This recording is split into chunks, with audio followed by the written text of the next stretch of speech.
Alléluia. Amen. Gloire à Dieu. Que Dieu nous bénisse. Saint-Esprit, merci de nous accompagner dans ce moment. Tes paroles sont mes paroles. Je n'en ai pas sans toi. Merci de nous accompagner, de permettre qu'on dise un mot à ce merveilleux anniversaire de ton serviteur Bishop Tano Lagrace, ici à Meïssa en ce 15 décembre 2024. Nous bénissons ton nom au nom de Jésus de Nazareth, notre Seigneur, qui est le Christ. Donnez-moi trop Amen, Meïssa. Alors, Bishop Tano, je te dis encore joyeux anniversaire, mais pour toi, le Seigneur veut que je parle en 15 minutes du secret de l'onction. Parce que le message que je vais donner, selon la prière que j'ai faite, c'est ce que Dieu m'a dit qu'il va faire dans ta vie à compter de maintenant. Amen. Donc, pendant que je parle du secret de l'onction, en fait, c'est pour toi. C'est pour toi. C'est pour toi. Et maintenant, un enfant de Meïssa qui veut être comme son père va faire la même chose. Nous allons aller dans 1 Corinthiens, le chapitre 6. On va prendre les versets 17, 18 et 19. Suivez-moi. Le message sera assez fort, je serai assez court, assez précis. Et vous allez comprendre un peu d'où viennent nos secrets dans les guérisons, dans les miracles et autres que beaucoup ne savent pas. Gloire à Dieu. Généralement, on a confondu l'onction à la vie de prière. Je voudrais dire quelque chose à quelqu'un. Souvent, les gens nous disent, si vous priez beaucoup, vous aurez l'onction. Bon, faisons attention. Si vous jeûnez beaucoup, vous aurez l'onction. Faisons attention. Je ne pourrais pas parler de l'onction dans sa totalité, mais je vais sortir l'aspect fondamental de l'onction. C'est pour ça que je parle le secret de l'onction. Alors, le secret de l'onction va résider en ceci. Si vous parlez de l'onction, tous les chrétiens ont l'onction. Amen. Lisez 1 Jean. Il dit, vous avez l'onction.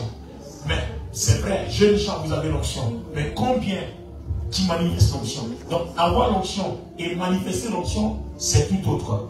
Alors, on va lire quelques versets et que nous allons expliquer par la grâce de Dieu. Amen. Alors, 1 Corinthiens, le chapitre 6, le verset 17, il dit, par contre, celui qui s'unit au Seigneur Jésus-Christ devient spirituellement un avec lui grâce à son esprit. C'est pourquoi fuyez le dévergondage et les unions illégitimes. Tous les autres péchés qu'un homme peut commettre, ne touchent pas directement son corps. Tandis que celui qui se livre à la débauche introduit le péché dans son propre corps. Ça, je suis dans la version parole vivante. D'accord? Ou bien, le verset 19, auriez-vous oublié que votre corps est le sanctuaire même du Saint-Esprit qui vous a été donné par Dieu et qui maintenant demeure en vous? Vous n'êtes plus les maîtres de votre corps et vous ne pouvez pas en disposer à votre gré. Vous ne vous appartenez plus à vous-même car c'est à un grand prix que vous avez été rachetés. Honorez donc Dieu et rendez-lui gloire par votre corps, même aussi bien que par votre esprit, car tous deux appartiennent à Dieu. Donnez-moi un amen bien. Amen. Alors, regardez bien. 2 Corinthiens 5, 17 dit, si quelqu'un est en Christ, il est une nouvelle créature. Amen. Les choses anciennes sont passées et voici toutes choses sont devenues nouvelles. En effet, regardez bien. Si quelqu'un est en Christ, et là, 1 Corinthiens 6, 17 confirme que celui qui est uni au Christ est uni par son esprit. Donc, si quelqu'un est en Christ, il est une nouvelle créature, en fait, c'est ton esprit que Dieu a changé, mais pas ton corps. Quand tu es devenu chrétien, on t'appelle né de nouveau, tu es né selon l'esprit, mais pas selon la chair. Donc, ton esprit que le diable a lié depuis le jardin d'Éden et qui se transmettait de père en fils a été changé. C'est pas ton corps. Donc vous voyez que quand vous êtes converti, il y a l'aspect divin, il y a l'aspect spirituel qui est changé, mais vous avez le même visage, vous avez le même corps, vous avez le même tête. C'est par votre façon de vivre que Dieu vous appelle à régénérer votre chair. Donc, quelqu'un peut être converti et puis sa chair n'est pas convertie. C'est-à-dire, tu n'as pas soumis ton corps à la régénération. Donc, la puissance, puisque ton esprit est uni au Christ. Donc, ce que le Christ est, est aussi vrai dans ton esprit, mais il ne sera vrai dans ta chair que quand tu auras soumis ta chair à la même régénération pour que ta chair soit aussi attachée au Christ comme ton esprit l'est. Est-ce que le Saint-Esprit parle à quelqu'un sur la terre? Alors suivez bien. Donc vous voyez qu'une fois que notre esprit est attaché au Christ, il y a une gloire intérieure que nous avons. Parce que quand tu es uni au Christ, c'est comme un mariage. C'est pour ça que la Bible dit que nous sommes l'épouse du Christ. Donc de cette union-là est sorti le terme épouse. Donc nous sommes l'épouse du Christ. Donc Christ devient l'époux. Donc vous voyez que quand un homme est avec sa femme, l'homme quittera son père et sa mère, s'attachera à sa femme, les deux deviendront une seule chair. Donc on devient un avec le Christ dans l'esprit. C'est-à-dire la puissance du Christ est la même puissance que mon esprit a en raison de l'union de mon esprit avec le Christ. C'est ce que Éphésiens 1 dit, Éphésiens 1 le verset 3, de par notre union avec le Christ, nous avons tout ce que le ciel est. Toutes les bénédictions. Nous avons été bénis, nous avons été enrichis de toutes les bénédictions dans les lieux célestes. Donc, comme notre esprit est uni au Christ quand on devient chrétien, notre esprit est rempli de la puissance, de l'onction, de la gloire et de tout ce que Christ a. Malheureusement, c'est une gloire interne. Il va falloir que la gloire soit maintenant externe. Est-ce que vous comprenez? Ça veut dire qu'un chrétien rempli du Saint-Esprit peut être faible devant un sorcier, peut être faible devant la maladie, peut être faible devant les ténèbres, parce que ce chrétien-là, sa gloire est à l'intérieur, mais la gloire ne touche pas son corps. Alors que quand les obstacles arrivent, les obstacles sont en contact avec votre corps et non avec votre esprit. Puisque votre esprit est caché dans le Christ. Donc, même si l'ennemi est puissant, il n'a pas accès à votre esprit, qui lui est uni au Christ, mais il a accès à votre corps. Le jour où votre corps aura la même gloire que votre esprit a, ils n'auront plus accès. Alors, regardez ce qui se passe. Regardez ce qui se passe. Quand l'onction qui est à l'intérieur est transportée vers votre corps, regardez ce qui se passe. Pourquoi des gens comme Daniel, ils descendent dans la fosse au lion et puis les lions se prosternent? Pourquoi l'homme de Gadara dans Marc le chapitre 5, il voit le Seigneur et les démons commencent à s'agiter? Parce que tout simplement, la gloire qui est à l'intérieur est apparente à l'extérieur. On voit la gloire sur le corps. Les yeux ne voient pas, mais les esprits voient qu'il y a quelque chose sur le corps. Mais il y a quelque chose que vous avez oublié. Il y a quelque chose que vous avez oublié. En fait, quand la gloire est présente quelque part, elle tue toute opposition. Quand la gloire est présente quelque part, elle tue toute opposition. Là où il y a l'amertume, la gloire la transforme en bonheur, joie, en paix. Là où il y a les blocages, la gloire brise les portes et débloque les situations. Donc n'oubliez jamais que la gloire a pour rôle de transformer tout ce qui est négatif en positif. Alors imaginez-vous que la gloire de Dieu est sur votre corps. Vous allez à un entretien, personne ne va vous refuser le poste, même si vous ne le méritez pas.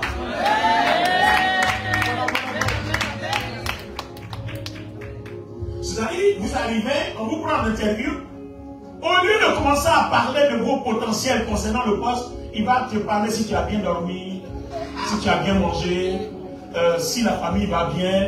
Et tu ne comprends pas pourquoi le monsieur ou la femme qui est en face de toi est aussi distrait ou distraite. Mais exactement parce que la gloire qui rentre en contact avec elle transforme ses pensées. C'est-à-dire tout ce qui est blocage, qui devait être un sujet de médiocrité et d'échec pour vous, devient pour vous un sujet de faveur. Regardez bien, le Seigneur dit, vous imposerez les mains et les malades seront guéris. Vous pensez qu'un homme qui a une gloire qui est dans son esprit, si la gloire ne parvient pas à sa chair, si vous imposez les mains, qu'est-ce qui va guérir le malade? C'est parce qu'il y a un contact de l'onction interne qui est devenue externe, qui est en contact avec toutes les peaux. Donc cette gloire-là, une fois qu'elle rentre en contact avec une maladie, il n'y a rien à faire, la maladie va se taire, la tempête va se calmer. En fait, quand la tempête se lève, que le Seigneur se lève, la tempête se calme. À cause de quoi? Quand le Seigneur parle, il parle au nom de la gloire qu'il transporte en lui et sur lui et avec lui. C'est pour ça que quand le Saint-Esprit marche avec nous, il marche avec nous à 3 dimensions. L'onction en nous, l'onction sur nous et l'onction avec nous. Donc vous voyez que selon votre façon de vivre votre vie chrétienne, vous pouvez avoir seulement une seule façon. Vous allez avoir l'onction en vous. Mais si elle n'est pas sur vous, il y a certaines dimensions d'opération, de miracles, de guérison, de délivrance que vous n'aurez pas. Regardez certaines personnes, par exemple, chargées de la présence de Dieu, rien qu'à passer auprès d'elles démonisées, il y a manifestation. Parce que la gloire est sûre. Donc il y a l'onction en lui et il y a l'onction sur lui. Et si maintenant l'onction vous accompagne avec vous, que vous avez les trois, vous avez cette plénitude, à ce moment précis-là, vous êtes une personne que rien ne peut arrêter. Vous devenez un chrétien hors norme.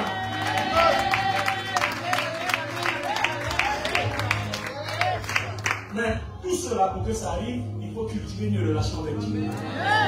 Parce que cette onction, c'est le Christ. Mais le Christ est déjà uni à ton esprit.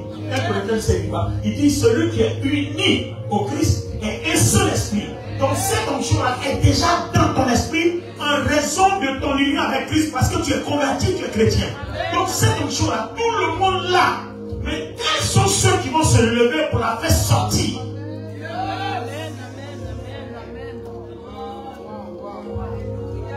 C'est de cette catégorie-là que les démons auront peur.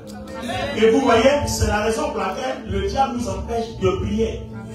Donc vous voyez, quand on va prier, on ne va pas prier pour demander un mariage, pour demander de l'argent, pour demander du travail.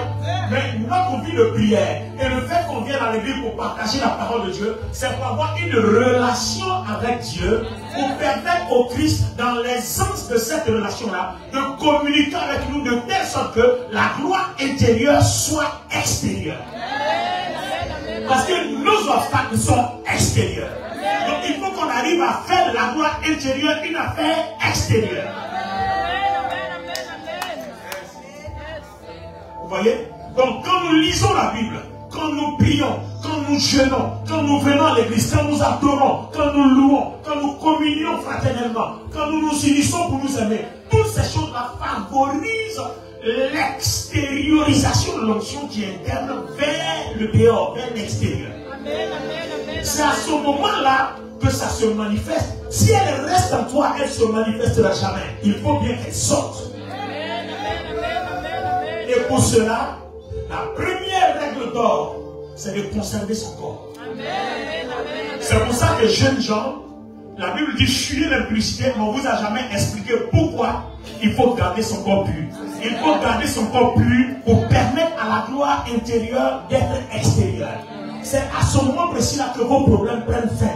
Sinon vous allez être chrétien, vos problèmes ne prendront pas fin, puisque la gloire qui doit t'aider à finir avec les situations de faiblesse, de précarité, d'échec et autres, cette gloire-là, tu l'as étouffée à l'intérieur. Il faut qu'elle sorte pour qu'elle affronte les situations.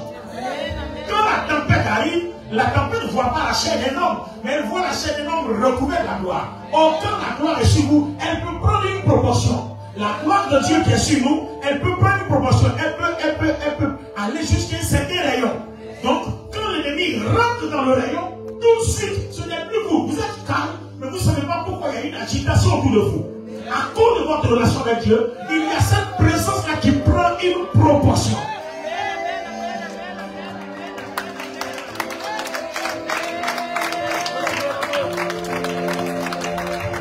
Est-ce que l'enfant de Dieu est venu à l'église?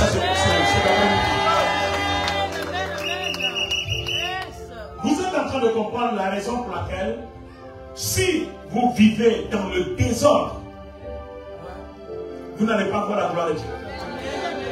Vous avez rendu des témoignages de guérison puissantes. Parce que votre Père a une vie de consécration. Alléluia. Quelqu'un qui peut prier des nuits et des nuits, des heures et des heures. Mais je vous rends témoignage de ce que je sais. Gloire à Dieu. Quelqu'un qui est soumis, qui est humble. Quelqu'un qui a le cœur disposé pour aider les autres. Parce qu'une chose que chacun de nous a besoin de comprendre, c'est que quand tu veux transporter la gloire de ton esprit vers ta chair, n'oubliez pas, tu es fait de corps, âme et esprit.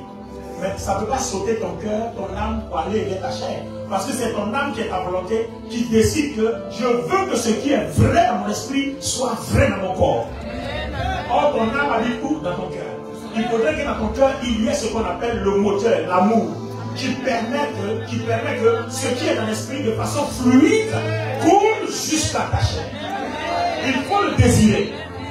Et c'est pour ça qu'on prie, c'est pour ça qu'on jeûne, c'est pour ça qu'on vient à l'église, c'est pour ça qu'on fait tout ce que nous faisons à la gloire de Dieu. C'est pour que cette gloire-là nous accompagne partout. Amen, amen, amen. Alors, Bishop Kano, je reviens maintenant à ta révélation. Ce n'était pas pour prêcher, c'était juste pour introduire, pour vous donner l'envie. Bishop Kano, j'étais en train de prier et puis j'ai vu l'onction là, comme un feu comme ça, sur ton corps. C'est pour ça que j'ai donc ce message-là, c'est pas pour, c'est pour toi en fait. J'ai vu ça sur ton corps. Et le Seigneur me dit de te dire, ce que tu as commencé à faire, tu as vu le témoignage, le miracle, ça ce n'est rien encore. Ce n'est que l'introduction. Je suis en train de te parler de la part du Saint-Esprit. Tous les témoignages de guérison, de miracles qui ont été, c'est vraiment de grands témoignages. Ta fille, quand tu as prié, elle a été ressuscitée.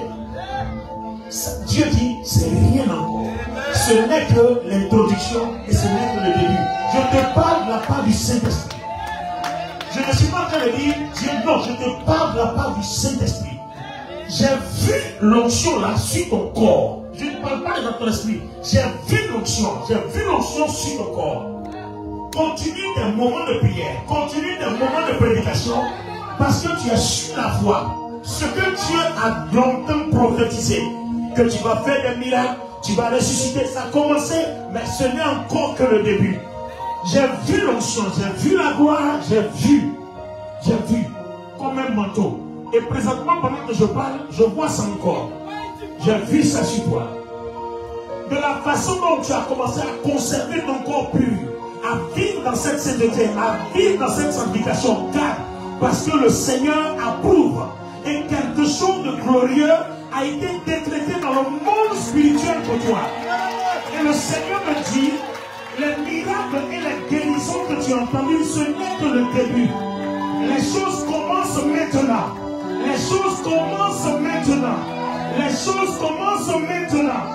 Les choses commencent maintenant. Il te fait la grâce. Je ne dis même pas, vous voyez, pendant que je dis il te fait, le Saint-Esprit dit non. Il t'a fait la grâce d'incarner le secret de l'onction de cette onction.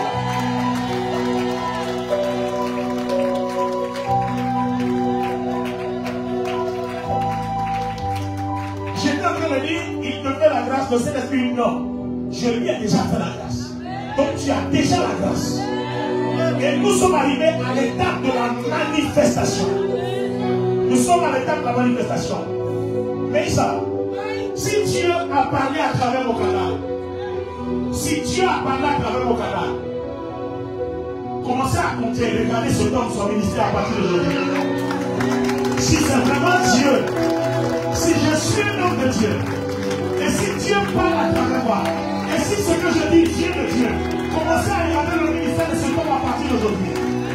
Les témoignages qui vont venir de guérison, de résurrection, de délivrance, de déblocage, vous n'allez pas pouvoir les compter. Parce qu'à partir de ce jour, le Seigneur dit qu'il lui a accordé la grâce. Il débute une nouvelle saison. Je vois l'onction apparente sur son corps. Les gens qui vont marcher avec lui vont être bénis. Les gens qui vont être liés à lui vont oui, reçois ta grâce. Si tu es enfant de talent, cette onction est sur toi. Si tu es enfant de Bishop Kano la grâce, cette onction est sur toi. Cette grâce est sur toi. Cette gloire est sur toi. Il y a quelque chose qui se passe dans cette salle. Celui qui est disposé peut recevoir. Celui qui est disposé peut sortir. Il y a une présence de Dieu ici. Il y a une puissance de Dieu ici. L'onction qui est sur son serviteur. Ce même dépôt est sur les fils. Ce même dépôt est sur les filles. Le même dépôt est sur les serviteurs. Le même dépôt est sur les servants. Car il dit les miracles accompagneront tous ceux qui ont cru. Aujourd'hui, Dieu commence une nouvelle saison avec Mélissa. Dieu commence une nouvelle saison.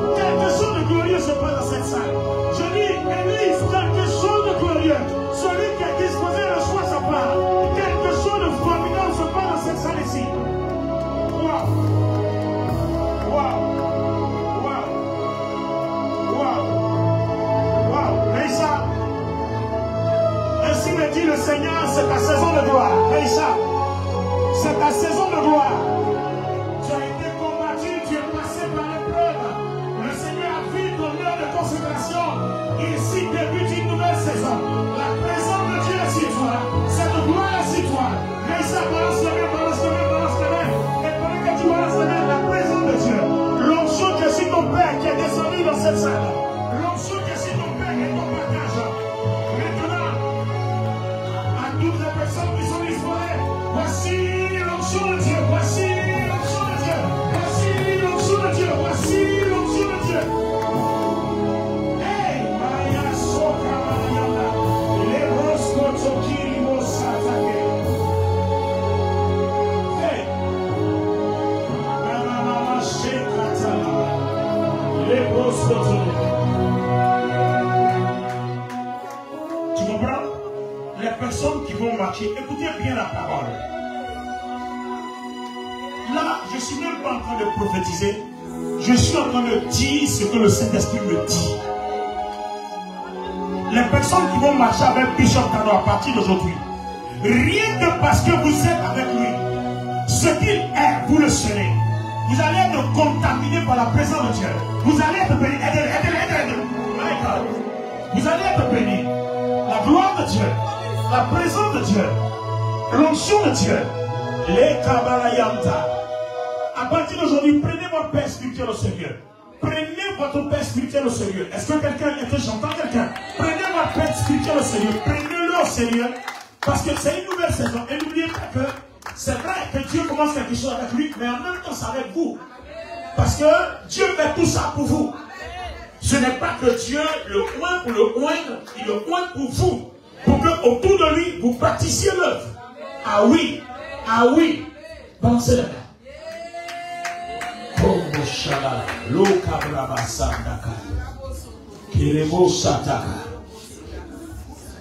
Dieu aime cet homme-là. Et ce que le Seigneur est en train de me dire, c'est des choses qui ont été préparées pour lui il y a très longtemps. Comme Éphésiens, le chapitre 1, le verset 3 dit, Dieu nous a bénis de toutes les richesses et de toute plénitude dans le Seigneur Jésus-Christ, de tout ce qui est dans les lieux célestes, en raison de notre union avec le Christ. Et si vous lisez les versets suivants, 4, 5, il dit, c'est des choses que Dieu a préparées d'avance, depuis avant la fondation du monde. Maintenant, quand vient le temps, ces choses-là explosent. Et le Bishop Tano et l'église Meïssa sont dans leur saison d'explosion.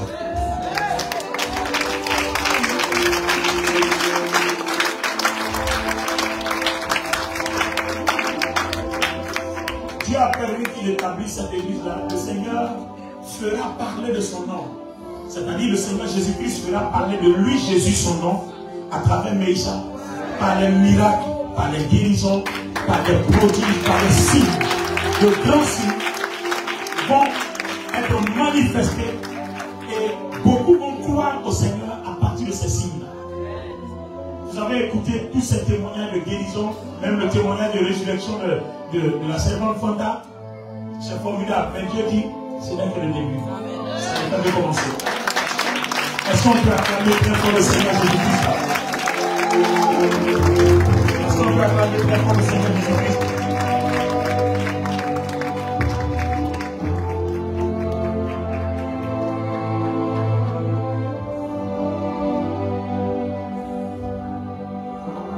Alléluia.